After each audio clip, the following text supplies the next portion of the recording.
कोइलर हो कवना कोइलर तोहर बोलिया ना मोल। ऐसन सुंदर बगिया छोड़ी के कहाँ चललू अकेल। ऐसन सुंदर बगिया छोड़ी के कहाँ चललू अकेल।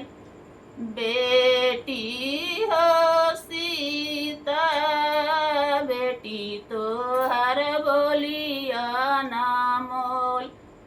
ऐसन पापा के घरवा छोड़ी के कहाँ चललू अकेल। ऐसन पापा के घरवा छोड़ी के कहाँ चललू अकेल। पापा हो जनक पापा तोहर बोलिया ना मोल। एक बेटी के भरवा ना सहल हो देला डोलिया चढ़ा। एक बेटी के भरवा ना सहल हो देला डोलिया चढ़ा।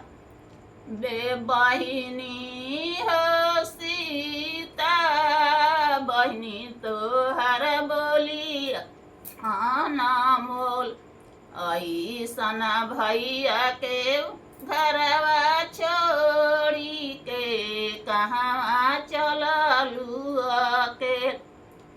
ऐसन भैया के घरवा छोड़ी के कहाँ चललू अकेल। भैया हो अपना भैया तोहर बोलिया ना मोल। एक बहिनिया भरवा ना सहल हो देल करवा चढ़ा।